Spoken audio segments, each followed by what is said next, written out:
Good evening to all of you. Respected delegate postgraduates and all medical practitioners. On behalf of the Department of Internal Medicine, I am very happy to invite all of you for our CME Stumbling Blocks to Stepping Stones based on COVID-19.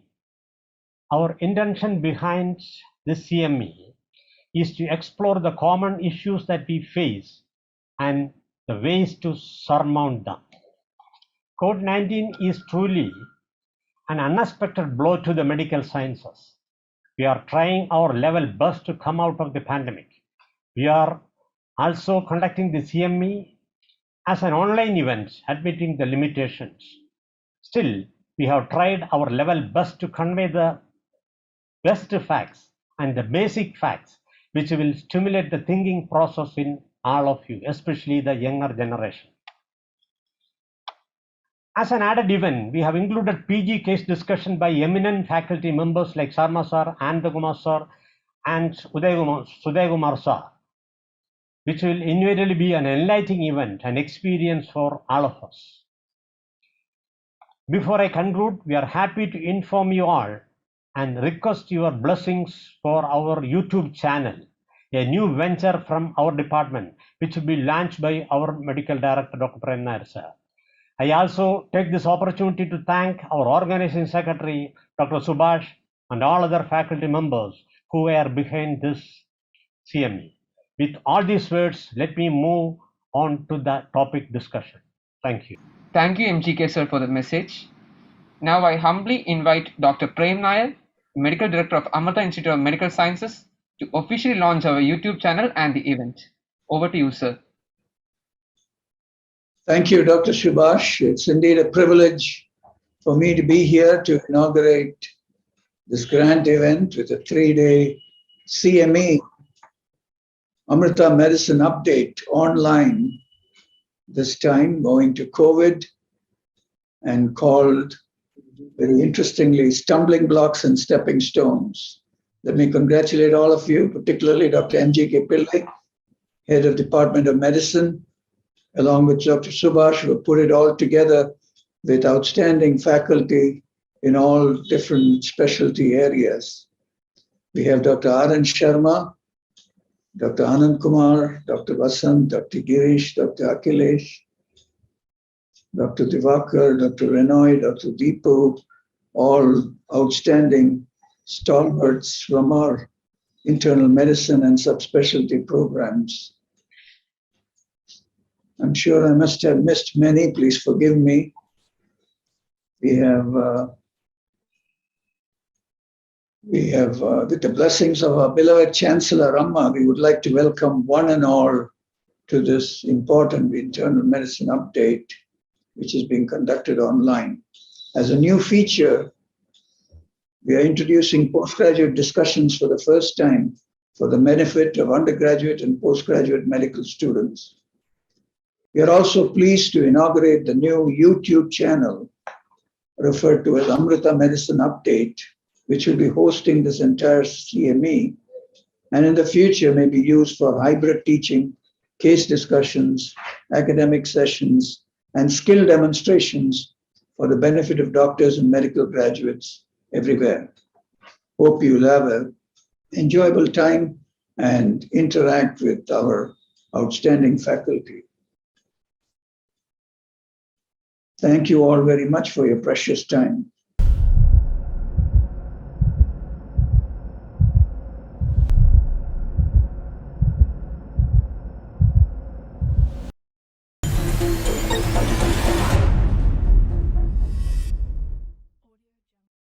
Thank you, Dr. Prem sir, for that wonderful inauguration. So let's start this program with the first speaker. It's none other than our beloved Dr. MGK Pillai sir. Dr. MGK Pillai is currently the Professor and HOD of the Department of General Medicine, AMRITA Institute of Medical Sciences, Kochi. He is an eminent teacher with excellent oratory skills, a clinician, and academician par excellence. He has vast experience in teaching undergraduates and postgraduate students, and is a proud author of multiple research papers. I welcome Dr. MGK sir to start the session. Thank you. Good evening. The topic of discussion is the cardiovascular complications in COVID-19. The pandemic was actually a threat to the medical profession. We have seen significant morbidity and mortality due to this virus infection. Though primarily the disease affects the respiratory system and gastrointestinal system, there are significant increase in the mortality due to involvement of the cardiovascular complications. Hence, we have selected all the relevant systems and the complications to explain the morbidity and mortality in COVID-19. The cardiovascular complications COVID-19, we will start with the pathophysiology and the complications and also the treatment of some of the important aspects. See, before we go into the pathophysiology, we have to see what is this COVID virus. It belongs to SARS group, and you can see the spike protein projections over the virus. I know you might have been seeing so many CMEs and you are familiar with all of this, but still these projections mean especially the spike protein and envelope protein. Some of the proteins are very, very important to explain the pathophysiology. These spike proteins, membrane proteins, envelope proteins, spike and envelope are very, very important, and also other proteins. These are all required for entry into the cell and then the multiplication, and also then coming out means the generation of next group of virons. See, the virus is near the cell. The membrane fusion is the first event to occur. Monoclonal antibodies and convalescent plasma, which we used as therapeutic measures against this virus, act at this level, preventing entry or neutralizing the virus at that time. What is the requirement for the virus to enter into the cell? It is the TMPRSS protease that is inside. That will cleave the S, that is the spike protein, and which will allow or easify the union of the virus with these receptors, ACE2 receptors, and which will help the virus to come into the host cell, that is endocytosis. This endocytosed virus then comes out or releases the viral genome, RNA, which enters in the ribosome and translation occurs. Subsequent proteolysis from polypeptide chain can be prevented by, or we suppose can be arrested by, two drugs, lopinavir or ritonavir. So how the medicines become effective, that also can be explained from this slide. And from proteolysis, the genome goes into RNA polymerase reaction. This is the stage with which so many virons will be produced after packing with the Golgi complex. This nucleic acids, that is, this step can be prevented by the commonly used medication remdesivir. And once these virons are again inside a cell lining, it can come out with exocytosis and infect another person. Now, we have seen that pathophysiology, ACE2 receptors are widely distributed in all organs. So the abundant number of these ACE2 inhibitors in the alveolar epithelial cells and enterocytes in the small intestine, the two organs that are direct contact with the virus to entry into the body. The endothelial cells and cardiomyocytes and the pericytes in the heart will be affected with this virus. That is how the cardiovascular complications occurs. And the ACU2 receptors, that is S protein binding ACU2 receptor, require the, already I have told about the TMPRSS2 mediated proteolysis. Therefore, expression of both ACU2 and TMPRSS2 is essential, or it's a requirement of SARS-CoV-2 to virus to enter into the host cells. Again, viral entry,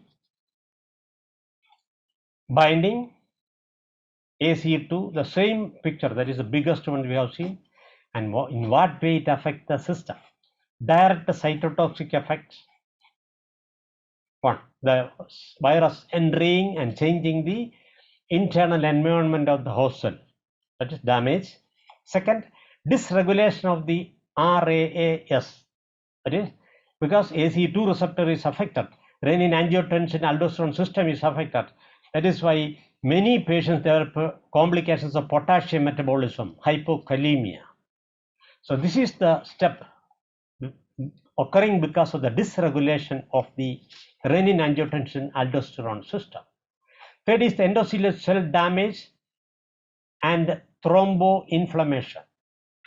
This occurs with endothelial cell damage and apoptosis and endothelial inflammation, leading to decreased fibrinolysis, which favor thrombosis and also increase thrombin production.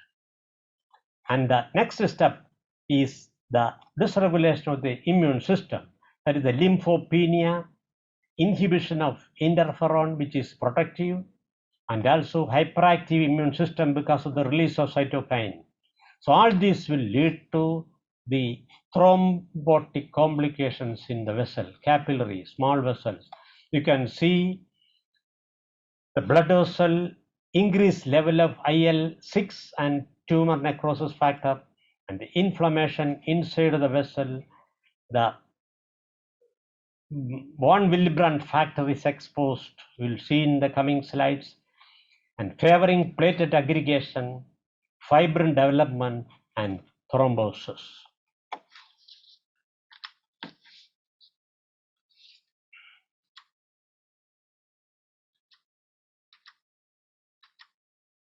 Three progressive clinical phases in COVID. Early infection stage, clinical manifestation driven by actively replicating virus, depends or vary from person to person. Some will have mainly body pain and fever, some may not have fever, depending on the age and comorbid illnesses. Second phase is pulmonary phase, respiratory symptoms, especially throat pain, where the viral application occurs and the host immune system or response is activated. Third is the hyperinflammation, that is always around the seventh day onwards, the pathophysiological process of inflammatory response comes out. And see the two phases interacting. So it is in the early stage viral response phase occurs, but part of this phase extends into the second phase and the beginning of the host inflammatory response. So a significant number of people can have both. A febrile response is this stage, that is the pulmonary phase. Stage 2, around 5th day, can be due to either of these two. A careful blood examination, especially focusing to C-reactive protein, ferritin, etc., are important here, which will help us to recognize what is the reason for the second onset of fever. And the third is the hyperinflammatory phase. There the fever can lead to complications. So the first stage, you can see that changes in the blood is such lymphopenia, commonly were noticed. And the second stage, shortness of breath, hypoxia develops. And also you will see the imaging changes, that is, there will be changes in the X-ray and the CT required cases. And the final stage, you will see membrane leak because of capillary leak syndrome. There, multi-organ dysfunction occurs. And elevated inflammatory markers, much more than the initial phases, you will see here. And if you measure the IL-6, you can see a definite increase. A D-dimer denotes either a thrombotic event or even pulmonary embolism. See the other manifestations: neurological, renal, hepatic, gastrointestinal, thromboembolic, cardiac, endocrine, and dermatological. See, it can affect any system, any part of the human body. Even in the skin, you can see the changes. It can even present with urticaria. We've seen a significant number of cases of urticaria during the now. this period.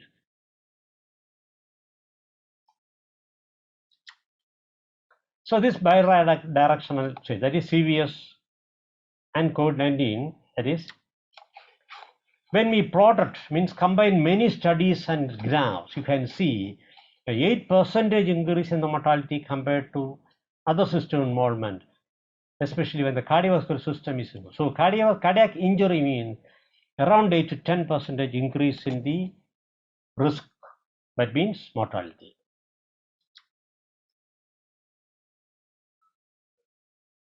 And finally, a significant number of histopathological studies were undergone during this pandemic, and the immunostaining showed lymphocytic myocarditis and infiltration of it with the myocardium into the myocardium and myocyte injury.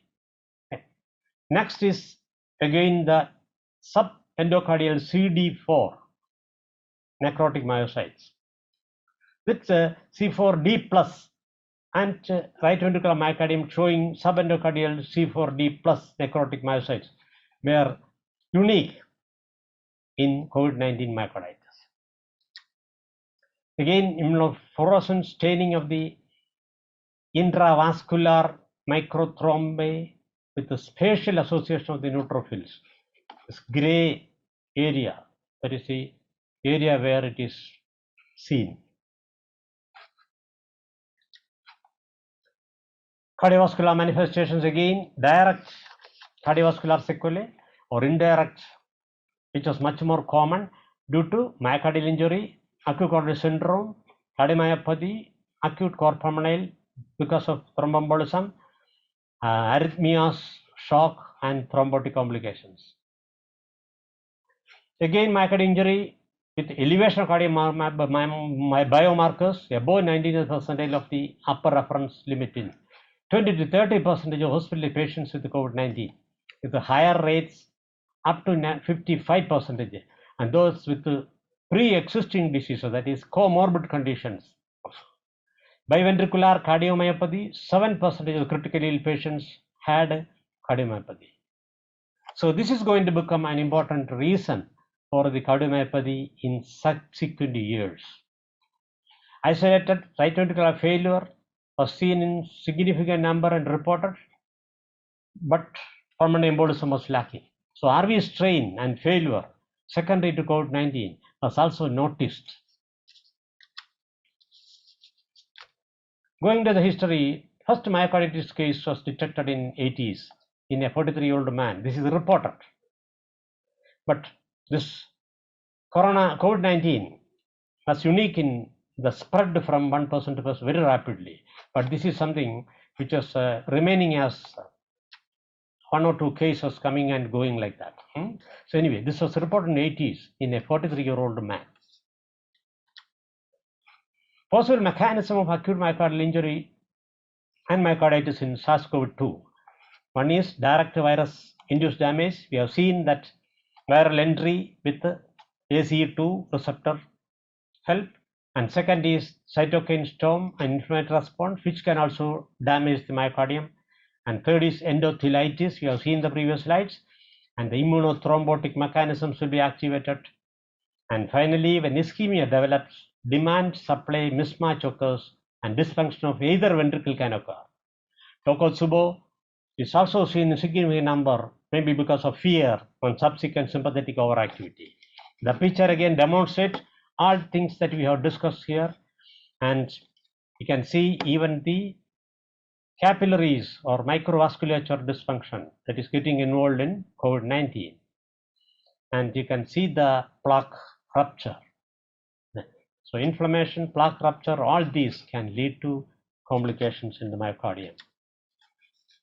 Same thing explained in a better way, that is the virus damaging entering the myocardium, damaging, and after the entry, facilitating the activation and binding to cell entry ACE2. That is, we have seen a basic cell concept first. Again, with reference to myocytes, we are showing the same thing. See what is happening in the capillaries. The pericytes and endothelial cells getting damaged, So the virus damage the pericells. So the pericytes are actually helping the endothelium to function properly, leading to endothelial dysfunction. So injury of these cells leads to that is endothelial dysfunction. Third is again lung involvement, inflammation, and finally this will also affect the myocardium. The cytokine released will injure the myocardial cells and damaging it.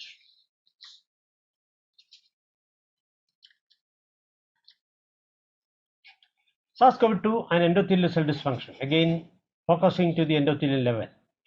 That is direct damage, subsequent exposure of von Willebrand factor. That is, once that factor is exposed, because the endothelial cell covering it was damaged and it has moved away. So the platelet will aggregate, the fibrin will accumulate, and thrombosis will occur. And already we have told about cytokines. What is the risk about COVID-19 and CVS? Older age, comorbid, that is cardiovascular disease, lung, renal, diabetes, systemic inflammation of any other kind, coagulation abnormalities, severe illness, multi-organ dysfunction, any other reason, or immobility, that is lack of exercise. And the complications you have seen, it can be myocardial complications, myocardial infarction, heart failure, cardiomyopathy, arrhythmias, and shock and cardiac arrest. Venous thromboembolic event also can lead to local and systemic effects. TD for the chest pain in COVID-19. Type 1 myocardial infarction, ACS, common one. Type 2 is secondary to the complication that we have already seen. Then the acute inflammation myocarditis that leads to myocardial dysfunction. Pulmonary embolism leads to direct complications in the pulmonary vasculature, subsequent cardiorespiratory failure, and non-cardiac but respiratory complications, pleurisy, GI. All this also leads to chest pain. So what will you do? As usual, you will take an ECG and echo, and you will see the changes that will happen.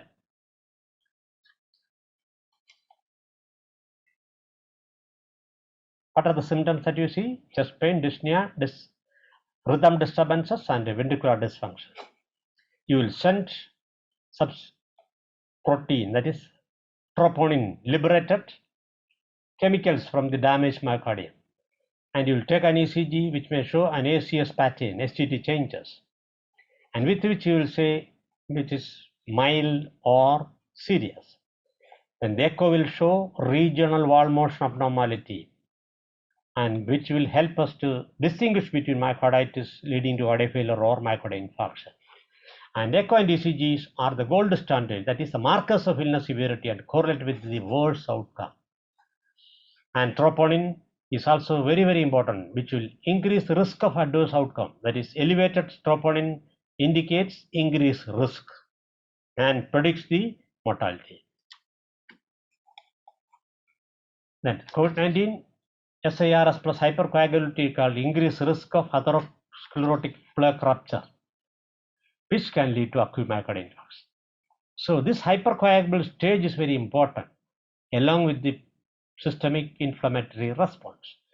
If it is STEMI and COVID-19, management is as usual. If it is an emergency, we cannot wait for the reports. You have to go ahead with the PCI and save the life. If you are suspecting COVID-19 and it is a non-ST elevation myocardial infarction, diagnosis testing for COVID you can wait. That means catheterization you can postpone. But if it is confirmed case, we will go ahead with the anticoagulants, antiplatelets, and statins because it is only in STEMI. And if it is hemodynamically unstable, we have to consider it as just like STEMI and go ahead with the PCI. So the mechanisms, how this elevation of cardiac biomarkers occurs, that is especially troponin. It can be ischemic. We have explained all this in the last slide. And hypoxia, septic shock, and tachycardia, which will lead to secondary damage to myocardium, that is type 2 myocardial infarction. Again, non-ischemic causes, which include myocarditis, pulmonary embolism, and Takotsubo syndrome. So the direct effect also can lead to liberation of these troponins. This is acute. Once there is a chronic cardiac event, there can be an elevation with the existing event plus due to the acute problem. See, the high sensitivity cardiac troponin concentration should be interpreted as quantitative variables. That is, higher the troponin level means if it is very high, consider myocardial infarction, myocarditis, and Takotsubo shock. If it is only small quantity, it can be heart failure, pulmonary embolism, ARDS, etc. If it is a very mild, only chronic cardiac disease. So like that, the interpretation also depends upon the level. And see, spectrum of echocardiography abnormalities in the patients with myocardial injury and COVID-19. LV wall motion abnormalities, see, it can interact with the right ventricular dysfunction and diastolic dysfunction. So there is always an overlap between all these, and pericardial effusion also comes here. So various reasons, whether it is global LV dysfunction or RV dysfunction or diastolic dysfunction, all these can be detected with echo, and we can also find out what is the main reason for the cardiac problem.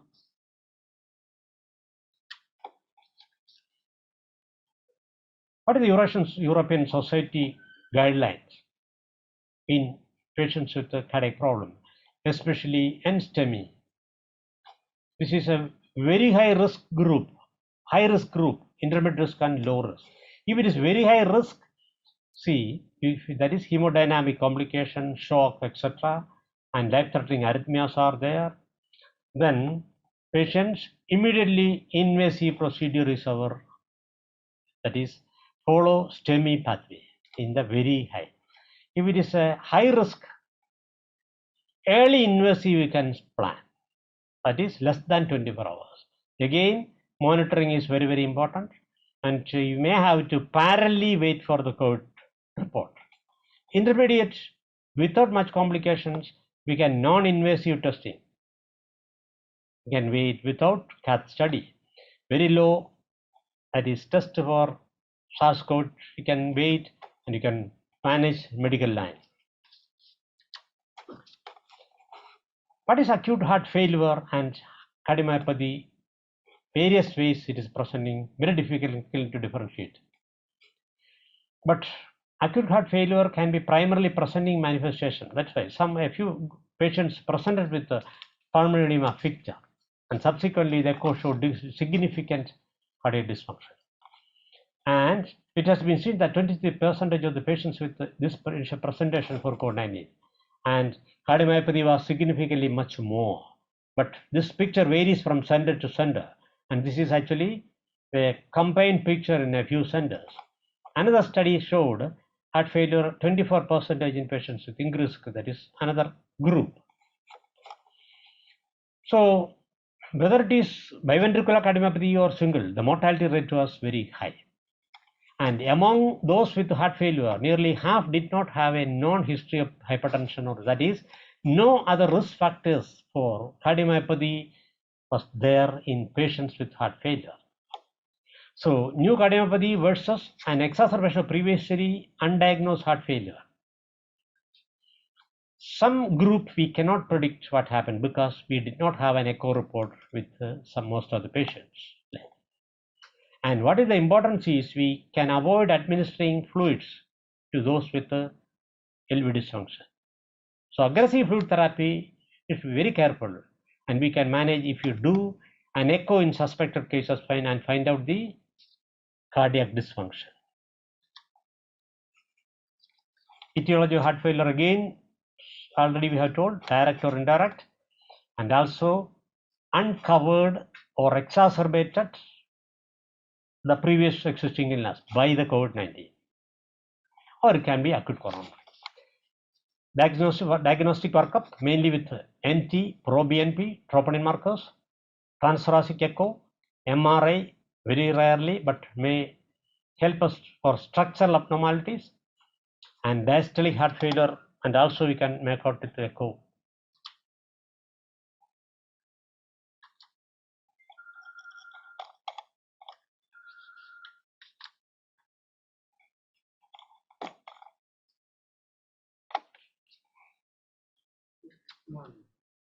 Move ചെയ്യുന്നില്ല.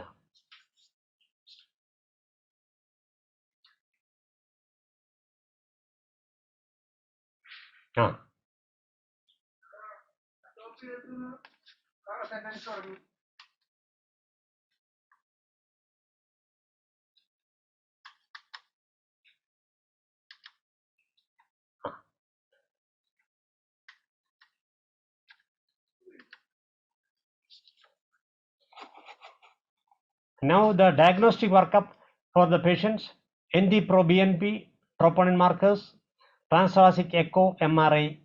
All this will reveal the exact problem and will help us to get the diagnosis early.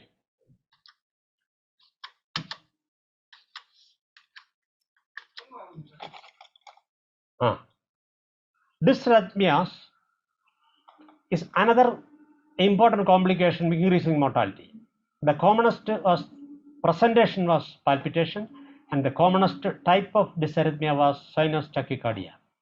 That is resulting from multiple simultaneous causes, that is hypoperfusion, fever, hypoxia, anxiety. Of course, all of you know anxiety was a very important reason for sinus tachycardia. It is invariably seen in most of the patients, and even to patients that are coming to OPD, and in many patients even coming to OPD without any COVID suspicion. So there was a seasonal increase in the heart rate, and it was due to sinus tachycardia. One study, 17% of the hospital patients and 44% of the IC patients with COVID-19 had an increase in the heart rate, mainly due to sinus tachycardia. Dysrhythmias may occur settling of viral illness, hypoxia, inflammatory stress, and abnormal metabolism. So these were the reason for increase in the heart rate, and we have seen a significant number with atrial fibrillation, and in myocarditis patients, ventricular tachycardia, and also possibly VF, where the patient went into cardiac arrest. So once there is elevated troponin with dysarrhythmia, myocardial injury should be suspected, and myocarditis and ACS should be ruled out.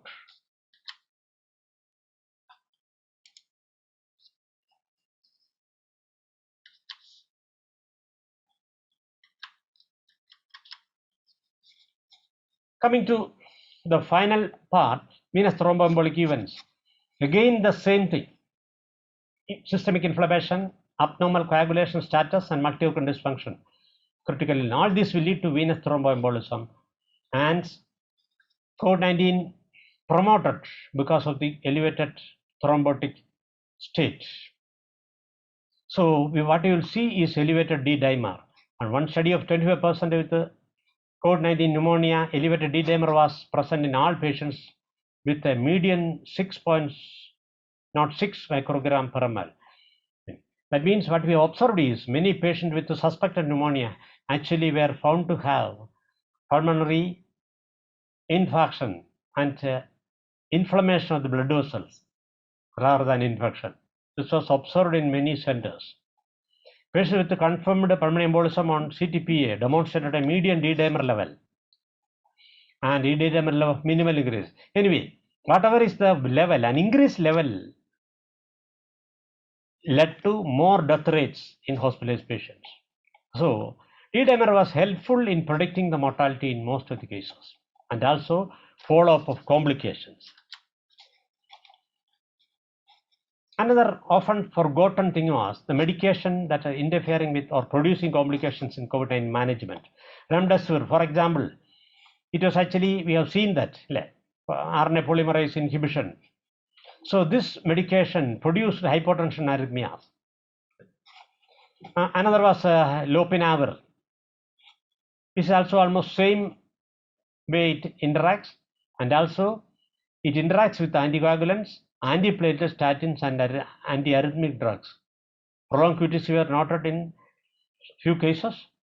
So use of drugs were also resulted in increasing the complication. Favipiravir, again that is RNA polymerase reaction inhibition, interacts with anticoagulants, statins and antiarrhythmics. And in a few cases it has produced hemolytic anemia. So commonly used medications. Azithromycin, I think, maximally used medication because often we wanted to prevent bacterial infection as well, and found to be very effective in most of the cases.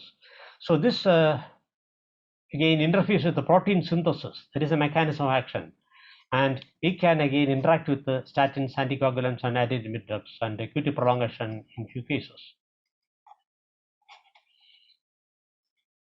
Chloroquine.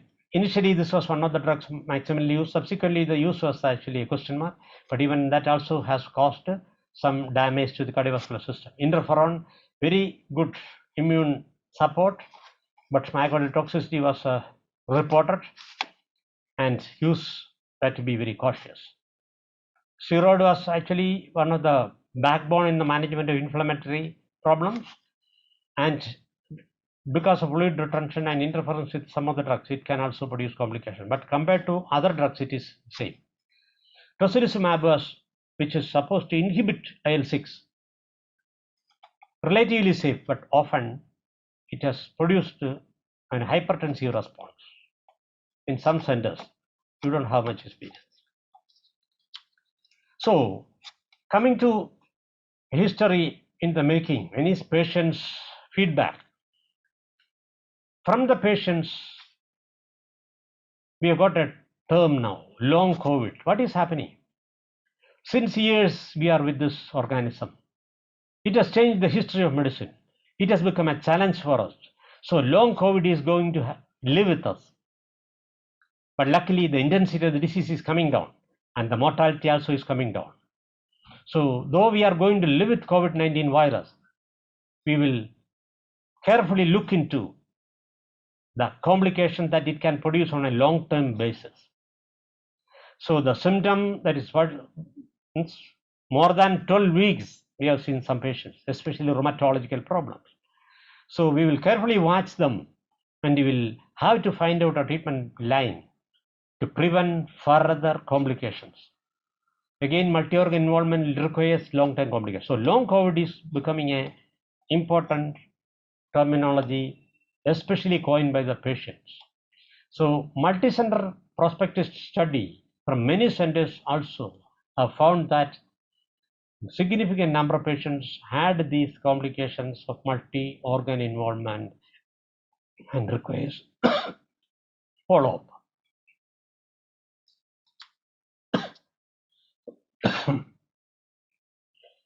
So what is the take-home message?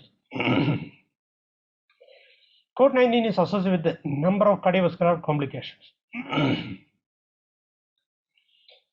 Take-home message. What is the take-home message?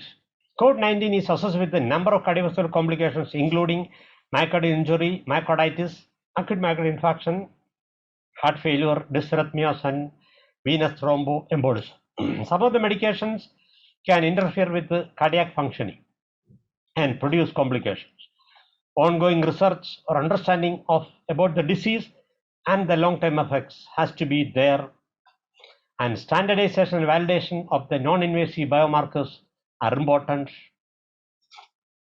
And it is important when administering IV fluids and avoid over-aggressive fluid replacement, because there can be complications about the myocardial function. So finally, questions in mind. Are we satisfied with the present line of management for COVID-19? We may have to wait for the answer. How far we were able to prevent the spread and complications of COVID-19 infection? Is this pandemic beyond our present knowledge? In science, means may require more research to answer it. So time will give us an answer. Peacefully we have to wait. Thank you. Okay, and now we move on to the question answer session. Before we start, I just want to make a few important announcements. That is, due to the present ongoing COVID pandemic, we are forced to pre-record some of the video sessions because of the COVID pandemic. And one more point is, if those who are attending the session, please register so that we'll be able to provide you the certificates at the end of the conference.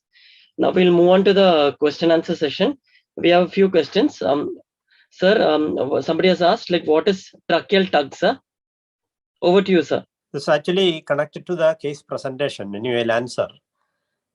Yeah, this the tracheal tug is an inward pulling of the trachea when the patient is seen from the front. That means when the patient is breathing, you will see the trachea is going down. This unusual movement of the trachea, we can even demonstrate by keeping the hand, that is the thumb and index finger, over the trachea and asking the patient to breathe. So this inward pulling can be felt by fixing the thumb and index finger over the trachea. This is also mentioned to occur with aneurysms of the aorta, where actually with the pumping of the heart, the trachea will move. So in nowadays, it is rarely used as a diagnostic, but previously this was very well diagnostic in hyperinflation of the chest, as well as it was helpful in diagnosing aneurysm of the aorta. Actually, due to thank you, sir. Thank you very much, sir. As due to shortage of time, we initially had a lot of technical glitches, so we are already running behind schedule. So we'll quickly move on to the next schedule, next session. Thank you, sir. Thank you very much, sir. Thank you. Thank you, MGK sir, for that very informative session.